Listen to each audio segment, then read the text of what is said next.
ನಮಸ್ತೆ ಮಿತ್ರರೇ, ಇವತ್ತು ನನ್ನ ಕೈಯಲ್ಲಿ ನೋಡಿ ಶಂಖಪುಷ್ಪಿ ಅಪರಾಜಿತ ಅಂತ ಇದನ್ನು ಹಿಂದಿಯಲ್ಲಿ ಕರೀತಾರೆ. ಸೊ ಅನೇಕ ಆಯುರ್ವೇದಿಕ್ ಅಂಶಗಳನ್ನು ಹೊಂದಿರುವಂತಹ ಈ ಒಂದು ಹೂವು, ಇದರದ್ದು ಟೀ ಮಾಡಿ ಕುಡಿದ್ರೆ ಸಹ ಒಳ್ಳೆಯದು, ಅಥವಾ ಇದರ ಗಂಜಿಯನ್ನು ಮಾಡಿ ಕುಡಿದ್ರೆ ಸಹ ಒಳ್ಳೆಯದು, ಅಥವಾ ಇದನ್ನೊಂದು ಈ ಪುಲಾವ್ನ ಥರದಲ್ಲಿ ಮಾಡಿ ತಿಂದರೆ ಸಹ ಬಹಳ ಒಳ್ಳೆಯದು. ಮಕ್ಕಳಿಗೆ ಈ ಒಂದು ಇದರ ಪುಲಾವ್ ಟೈಪಲ್ಲಿ ಮಾಡಿದರೆ, ಅಂದರೆ ಏನು ಬೇರೆ ವೆಜಿಟೇಬಲ್ಸ್ ಎಲ್ಲ ತುಂಬ ಏನು ಹಾಕಬೇಕಂತ ಇಲ್ಲ, ಜಸ್ಟ್ ಒಂದು ಗೀ ರೈಸ್ನ ಹಾಗೆ ಮಾಡಿದರೆ ಸಹ ಸಾಕಾಗ್ತದೆ. ಈ ಬುದ್ಧಿ ಶಕ್ತಿಯನ್ನು ಹೆಚ್ಚಿಸುವಂತಹ ಈ ಒಂದು ಅಂಶವನ್ನು ಹೊಂದಿರುವಂತಹ ಈ ಒಂದು ಹೂವು ಬಹಳ ಆರೋಗ್ಯಕರ ಅಂಶವನ್ನು ಹೊಂದಿರುವಂತಹದ್ದು. ತುಂಬ ಮಂದಿ ಇದರ ಟೀ ಮಾಡಿ ಕುಡಿತಾರೆ. ನಿದ್ರಾಹೀನತೆ ಯಾರಿಗುಂಟು, ಅಥವಾ ಆಂಗ್ಸೈಟಿ, ಡಿಪ್ರೆಷನ್, ಹೀಗೆ ಈ ಒಂದು ಪ್ರಾಬ್ಲಮ್ನಲ್ಲಿ ಬಳಲುವವರು ಇದರ ಟೀಯನ್ನು ಮಾಡಿಕೊಡ್ರೆ ಸಹ ಒಳ್ಳೆಯದು, ಅಥವಾ ಇದರ ಗಂಜಿಯನ್ನು ಮಾಡಿಕೊಡ್ರೆ ಸಹ ಒಳ್ಳೆಯದು. ಹಾಗಾದರೆ ಇವತ್ತು ನನ್ನ ಅಡುಗೆ ಮನೆಯಲ್ಲಿ ನಾನು ಒಂದು ಇದರ ರೈಸನ್ನು ಮಾಡಿ ತೋರಿಸಿದ್ದೇನೆ. ಜಸ್ಟ್ ಹೇಗೆ ಪುಲಾವ್ ಮಾಡ್ತೇವೆ ಅದೇ ರೀತಿಯಲ್ಲಿ ನಾವು ಮಾಡುವಂತಹದ್ದು. ಕಲರ್ಫುಲ್ ಆಗಿರ್ತದೆ, ಮಕ್ಕಳಿಗಂತ ಬಹಳ ಖುಷಿ ಪಡ್ತಾರೆ. ಹಾಗಾದರೆ ಇದನ್ನು ಹೇಗೆ ಮಾಡೋದು ಎಂದು ನೋಡೋ ಮೊದಲು, ಯಾರೆಲ್ಲ ನನ್ನ ಚಾನಲನ್ನು ನೋಡ್ತಿದ್ದೀರಿ, ಯಾರೆಲ್ಲ ಇನ್ನೂ ಸಬ್ಸ್ಕ್ರೈಬ್ ಮಾಡಿಲ್ಲ, ದಯವಿಟ್ಟು ಸಬ್ಸ್ಕ್ರೈಬ್ ಮಾಡಿ ಸಪೋರ್ಟ್ ಮಾಡಿ ಅಂತ ಹೇಳುತ್ತಾ ಬನ್ನಿ ಅಡಿಗೆ ಮನೆಗೆ ಹೋಗೋಣ. ನಮಸ್ತೆ ಮಿತ್ರರೇ, ಇವತ್ತು ಒಂದು ಬ್ಲೂ ರೈಸ್ ಮಾಡೋಣ. ಆಯುರ್ವೇದದಲ್ಲಿ ಇದಕ್ಕೆ ಬಹಳ ಪ್ರಾಶಸ್ತ್ಯ ಉಂಟು ಮತ್ತು ಆರೋಗ್ಯಕ್ಕಂತೂ ಬಹಳ ಒಳ್ಳೆಯದು. ಯಾರಿಗೆಲ್ಲ ಮರ್ತು ಹೋಗುವ, ಸಣ್ಣ ಮಕ್ಕಳಿಗೆ ಮರ್ತು ಹೋಗುವಂತಹ ಪ್ರಾಬ್ಲಮ್ ಇರ್ತದೆ, ಅಥವಾ ಬುದ್ಧಿಶಕ್ತಿ, ಜ್ಞಾನಶಕ್ತಿ ನಿಮಗೆ ಹೆಚ್ಚಿಸಬೇಕಂತಿದ್ರೆ ಇಲ್ಲಿ ನೋಡಿ, ಇದರ ಗಂಜಿಯನ್ನು ಮಾಡಿಕೊಡಿ, ಅಥವಾ ಇದರ ಪುಲಾವನ್ನು ಮಾಡಿಕೊಡಿ. ಒಂದು ರುಚಿಕರವಾಗಿ ಮಾಡಿಕೊಟ್ರೆ ಮಕ್ಕಳು ಹೇಗೂ ತಿಂತಾರೆ. ಸ್ಟ್ರೆಸ್ ಇದ್ದವರು ಇದರದ್ದು ಟೀ ಮಾಡಿ ಕುಡಿಬೋದು. ಇದೊಂದು ಬಹಳ ಉಪಯುಕ್ತಕರವಾದ ಹೂವು ಅಂತ ಹೇಳ್ಬೋದು. ಇದನ್ನು ಡ್ರೈ ಮಾಡಿ ಆನ್ಲೈನ್ನಲ್ಲಿ ಇದು ಸಿಗ್ತದೆ. ಅದರೊಟ್ಟಿಗೆ ನಾನು ಇಲ್ಲಿ ಸ್ವಲ್ಪ ಲೆಮನ್ ಗ್ರಾಸ್ ಇದನ್ನು ಹಾಕೊಂಡಿದ್ದೇನೆ. ಚಹಾ ಸೊಪ್ಪು ಅಂತ ನಾವು ತುಳುವಲ್ಲಿ ಕರಿತೇವೆ ಇದನ್ನು. ಇಲ್ಲಿ ಸಣ್ಣ ತುಂಡು ಶುಂಠಿ, ಒಂದು 2 ಕಾಯಿ ಮೆಣಸು, ಸ್ವಲ್ಪ ಕರಿಬೇವಿನ ಸೊಪ್ಪು, ಸಾಸಿವೆ, ಮತ್ತು ಕಡಲೆಬೇಳೆ 1 ಚಮಚ, ಅರ್ಧ ಚಮಚದಷ್ಟು ಉದ್ದಿನಬೇಳೆ, ಮತ್ತು 1 ಲೋಟದಷ್ಟು ಬಾಸುಮತಿ ರೈಸ್. ಒಂದು 4-5 ಇದಿದ್ರೆ ಸಾಕಾಗ್ತದೆ. ಯಾವುದು ಶಂಖಪುಷ್ಪಿ. ಸೊ ನಿಮಗೆಲ್ಲ ಗೊತ್ತಿರ್ಬೋದು ಶಂಖಪುಷ್ಪದ ಆಯುರ್ವೇದಿಕ್ ಗುಣಗಳು. ಈಗ ಮೊದಲಿಗೆ ನಾವೇನು ಮಾಡೋ ಹೇಳಿದರೆ, ಈ ಒಂದು ಇಷ್ಟು ನೀವು ತೆಗೆದುಕೊಳ್ತೀರಿ. ಇದು ಈಗ ನಾನು ಒಬ್ಬರಿಗೆ ಮಾಡಲಿಕ್ಕೆ 1 ಲೋಟದಷ್ಟು ತೆಗೆದುಕೊಂಡಿದ್ದೇನೆ. ಇದನ್ನು ಚೆನ್ನಾಗಿ ತೊಳೆದುಕೊಂಡು ನಾನೊಂದು 2 ಸರ್ತಿ ತೊಳೆದು ಸ್ವಲ್ಪ ನೀರಿನಲ್ಲಿ ಇದನ್ನು ನೆನೆ ಹಾಕಲಿಕ್ಕೆ ಇಡ್ತೇನೆ. ಒಂದು 10-15 ನಿಮಿಷ ನೆನೆ ಹಾಕಿದರೆ ಸಾಕು. ವೀಕ್ಷಕರೇ, ಇದನ್ನು ನೆನೆಯಲಿಕ್ಕೆ 10 ನಿಮಿಷ ಬಿಟ್ಟುಬಿಡ್ತೇನೆ. 10 ನಿಮಿಷಗಳ ನಂತರ ನೋಡಿ, ಇದು ಆಯಿತು. 10 ನಿಮಿಷದ ನಂತರ ಇಲ್ಲಿ ನಾನು ಒಂದು ಕುಕ್ಕರನ್ನು ಇಟ್ಕೊಳ್ತಿದ್ದೇನೆ, ಅಥವಾ ಕಾಲಿಸಿ ಬೇಯಿಸ್ಕೊಳ್ಬೋದು ನಾವು, ಹೇಗೆ ಸಾಕ್ತದೆ. ಇಲ್ಲಿ ಈಗ ನಾವು ಯಾವ ಲೋಟದಲ್ಲಿ ಅಕ್ಕಿ ತೆಗೆದುಕೊಂಡಿದ್ದೇವೆ ಅದರದ್ದು ಡಬಲ್ನಷ್ಟು ನೀರನ್ನು ಹಾಕೊಳ್ಳೋಣ. ಹಾಕೊಂಡು ಈ ತೊಳೆದಿಟ್ಟಂತಹ ಈ ಏನು ಶಂಖಪುಷ್ಪ ಉಂಟು ಇದರದ್ದು ಈ ಪೋರ್ಷನ್ ತೆಗೆಯುವ, ಇದು ಬೇಡ. ಸ್ವಲ್ಪ ಕೆಳಗಿದ್ದು ಹೀಗೆ ಓಪನ್ ಮಾಡಿ ಇದನ್ನು ಒಂದು ನಾನು ತೆಗೆದುಕೊಂಡ ಪ್ರಮಾಣಕ್ಕೆ ಇದರಲ್ಲಿ ನೋಡಿ, ಇದು ಬೇಡ, ಇದನ್ನು ತೆಗೆದುಕೊಂಡು ಹಾಕೊಳ್ಳೋಣ. 4 ಹಾಕೊಳ್ತಿದ್ದೇನೆ. 4 ಶಂಖಪುಷ್ಪ ಅಪರಾಜಿತ ಅಂತ ಏನು ಕರಿತೇವೆ ಇದನ್ನು ಹಾಕೊಳ್ತಿದ್ದೇನೆ. ಸೊ 1 ಲೋಟಕ್ಕೆ ನಾನು 4 ಹೂವನ್ನು, ಈ ಡ್ರೈ ಹೂ ಆದರೆ ಸ್ವಲ್ಪ ಹೆಚ್ಚು, ಒಂದು 6 ಹೂ ಆದರೂ ಹಾಕೊಳ್ಬೇಕು. ಈಗ ಇದನ್ನು ನಾವು ಸ್ಪೂನಲ್ಲಿ ಚೂರು ತಿರುಗಿಸ್ಕೊಳ್ಳೋಣ. ಅದರೊಟ್ಟಿಗೆ ಲೆಮನ್ ಗ್ರಾಸ್, ಇದು ಸಹ ಹಾಗೆ ಲೆಮನ್ ಗ್ರಾಸ್ ನಿಮಗೆ ಮನೆಯಲ್ಲಿ ನಟ್ಕೊಳ್ಬೋದು.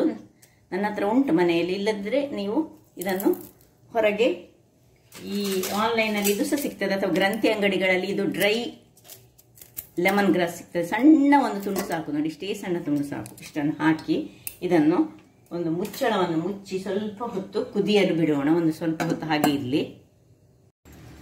ವೀಕ್ಷಕರೇ, ಇಲ್ಲಿ ನೋಡಿ, ಇದು ಒಳ್ಳೆ ಒಂದು ಕುದಿ ಬಂದ ಕೂಡಲೇ ನಾವೀಗ ಏನು ಮಾಡಬೇಕು ಹೇಳಿದರೆ, ಇದನ್ನು ಸಣ್ಣದು ಮಾಡ್ಕೊಳ್ಳೋಣ.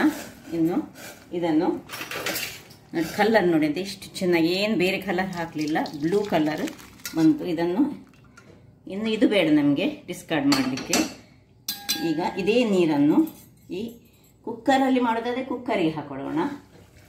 ನೋಡಿ ಕಲ್ಲರ್ ನೋಡಿ, ನೀಲಿಯ ಕಲ್ಲರ್, ನೀಲ ಮೇಘ ಶ್ಯಾಮನಾಗೆ ಉಂಟು ಕಲ್ಲರ್. ಈಗ ಇದಕ್ಕೆ ನಾವು ಏನು ಮಾಡು ಹೇಳಿದರೆ, ಈ ಅಕ್ಕಿ ಏನು ಅಕ್ಕಿಯನ್ನು ನಾವು ನೆನೆಸಿಟ್ಟುಕೊಂಡಿದ್ದೇವೆ ಅದನ್ನು ಇದಕ್ಕೆ ಇದರ ನೀರನ್ನು ತೆಗೆದು ಇದಕ್ಕೆ ಹಾಕೊಂಡು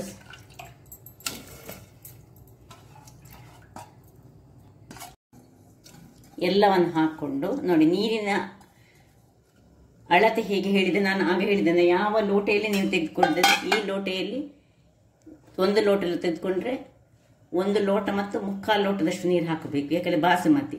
ಸಪೋಸ್ ನೀವು ಬೇರೆ ರೈಸ್ ಹೀಗೆ ಈ ಊಟದ ಅಕ್ಕಿಯಲ್ಲಿ ಮಾಡೋದಾದರೆ 1:2 ಹಾಕೊಳ್ಬೇಕು. ಈಗ ಇದಕ್ಕೆ ಸ್ವಲ್ಪ ಉಪ್ಪನ್ನು ಹಾಕೊಳ್ಳೋಣ, ತುಂಬ ಬೇಡ, ಒಂದು ರುಚಿಗೆ ತಕ್ಕಷ್ಟು ಉಪ್ಪು ಇಷ್ಟನ್ನು ಹಾಕೊಂಡು ಮುಚ್ಚಳವನ್ನು ಮುಚ್ಚಿ 1 ವಿಸಿಲ್ ತೆಗೆದುಕೊಳ್ತಿದ್ದೇನೆ. ಇದರದು ಬಾಸುಮತಿ ಬೇಯಲಿ. ವೀಕ್ಷಕರೇ, 1 ವಿಸಿಲ್ ಆಯಿತು. ಈಗ ಇದನ್ನು ನಾನು ಆಫ್ ಮಾಡ್ಕೊಳ್ತಿದ್ದೇನೆ, ತಣ್ಣಗಾಗಲು ಬಿಡೋಣ. ವೀಕ್ಷಕರೇ, ಇಲ್ಲಿ ನೋಡಿ, ಇದು ಚೆನ್ನಾಗಿ ಬೆಂದಿದೆ, ಕಲರ್ಫುಲ್ಲಾಗಿ ಉಂಟು. ಈಗ ಇದು ಹಾಗೆ ಇರಲಿ.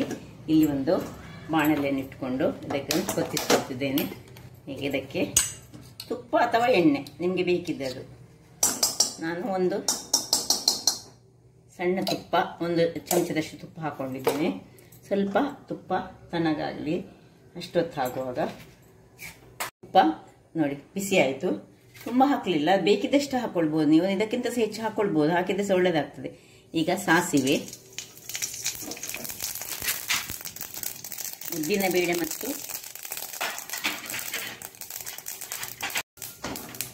ಇನ್ನು ಕರಿಬೇವಿನ ಸೊಪ್ಪು. ಇದೆಲ್ಲ ಆಪ್ಷನಲ್. ಕರಿಬೇವು ಬೇಕಿದ್ರೆ ಹಾಕ್ಕೊಳ್ಬೋದು, ಕೊತ್ತಂಬರಿ ಸೊಪ್ಪು ಹಾಕ್ಕೊಳ್ಬೋದು, ಯಾವುದು ಹಾಕ್ಕೊಳ್ಬೋದು ನೋಡಿ. ಇನ್ನು ಜಿಂಜರ್ ಮತ್ತು ಕಾಯಿ ಮೆಣಸು, ಅದು ನಿಮ್ಗೆ ಎಷ್ಟು ಬೇಕೋ ಅಷ್ಟನ್ನು. ಜಿಂಜರ್ ಸ್ವಲ್ಪ ಹಾಕ್ಕೊಳ್ಳಿ, ಕಾಯಿ ಮೆಣಸು ನಿಮ್ಮ ಖಾರಕ್ಕೆ ಅನುಗುಣವಾಗಿ ನೋಡಿ. ಸ್ವಲ್ಪ ಹದಾ ಉರಿಯಲ್ಲಿ ಒಳ್ಳೆ ಈ ಉದ್ದಿನಬೇಳೆ ಮತ್ತು ಕಡಲೆಬೇಳೆ ಚೆನ್ನಾಗಿ ಸ್ವಲ್ಪ ಕಾಯ್ದುಕೊಳ್ಬೇಕು. ಸ್ವಲ್ಪ ಹೀಗೆ ಸ್ವಲ್ಪ ಉದ್ದಿನಬೇಳೆ ಮತ್ತು ಕಡಲೆಬೇಳೆ ಬ್ರೌನ್ ಕಲರ್ಗೆ ಬರುವಾಗ ನಾವು ಇಲ್ಲಿ ನೋಡಿ ಏನು ಮಾಡಿಟ್ಕೊಂಡಿದ್ದೇವೆ ಇದನ್ನು. ಅದಕ್ಕೆ ಆಲ್ರೆಡಿ ನಾವು ಉಪ್ಪನ್ನು ಹಾಕೊಂಡಿದ್ದೇನೆ, ಉರಿ ಸಣ್ಣದಿರಲಿ.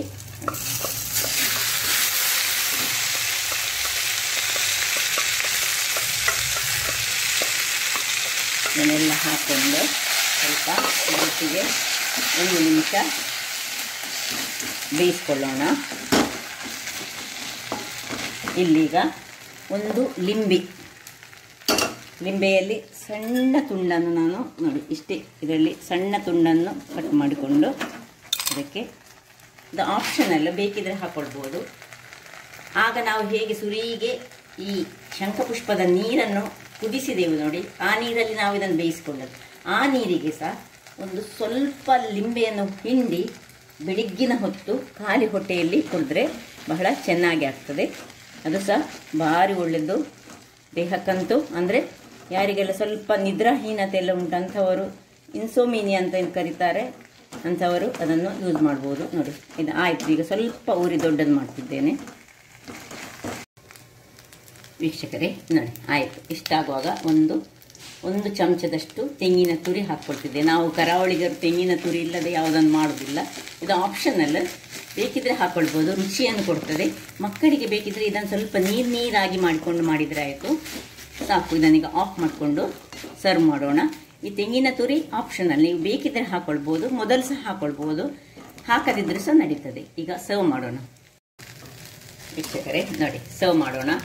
ನೋಡಿ ಬಿಸಿ ಬಿಸಿ ಬಿಸಿಯಾಗಿ ಉಂಟು. ಇದು ನಾನು ನನಗೊಬ್ಬಳಿಗೆ ಮಾಡಿದಂತಹದ್ದು. ನಿಮಗೆ ಬೇಕಿದ್ರೆ ನಿಮ್ಮಲ್ಲಿ ಮನೆಯಲ್ಲಿ ಮಕ್ಕಳು ಎಷ್ಟು ಮಂದಿ ಇದ್ದಾರೆ ಅವರನ್ನು ನೋಡಿ ಒಮ್ಮೆ ಮಾಡಿ ಕೊಡಿ, ಖಂಡಿತ ತಿಂತಾರೆ ಮಕ್ಕಳು. ಬುದ್ಧಿಶಕ್ತಿಯನ್ನು ಖಂಡಿತವಾಗಿ ಸಹ ಇದು ಹೆಚ್ಚು ಮಾಡ್ತದೆ. ಒಮ್ಮೆಮ್ಮೆ ಇದು ಮಾಡಿ, ಒಮ್ಮೆಮ್ಮೆ ಇದನ್ನು ಈ ಟೀಯ ಥರದಲ್ಲಿ ಮಾಡಿಕೊಂಡು, ಟೀ ಹೇಳಿದ ಅದು ಏನು ಆರೋಗ್ಯಕರವಾದ ಟೀ, ಅದರಿಂದಾಗಿ ನಾವು ಖಂಡಿತವಾಗಿ ಯೂಸ್ ಮಾಡ್ಬೋದು.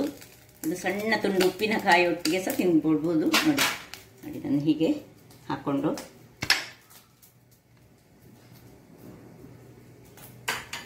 ರುಚಿಕರವಾದ ಒಂದು ಅನ್ನ ರೆಡಿ ಆಯಿತು. ನೋಡಿ, ಇದನ್ನು ಗಂಜಿ ರೂಪ, ಸ್ವಲ್ಪ ನೀರು ಮಾಡಿದರೆ ಗಂಜಿ ರೂಪದಲ್ಲಿ ಸಹ ಮಾಡ್ಕೊಳ್ಬೋದು. ಹಾಗಾದರೆ ನೋಡಿದ್ರಲ್ಲ ವೀಕ್ಷಕರೇ, ನನ್ನ ಈ ಕುಕಿಂಗ್ ಚಾನಲ್ ನಿಮಗೆ ಇಷ್ಟ ಆದರೆ ಬೋಳೂರು ಸುವರ್ಣ ಚಾನಲನ್ನು ಲೈಕ್ ಮಾಡಿ, ಶೇರ್ ಮಾಡಿ ಹಾಗೂ ಸಬ್ಸ್ಕ್ರೈಬ್ ಮಾಡಿ ಹಾಗೂ ನನ್ನ ಇನ್ಸ್ಟಾಗ್ರಾಮ್ ಪೇಜನ್ನು ಫಾಲೋ ಮಾಡಿ. ಧನ್ಯವಾದಗಳು.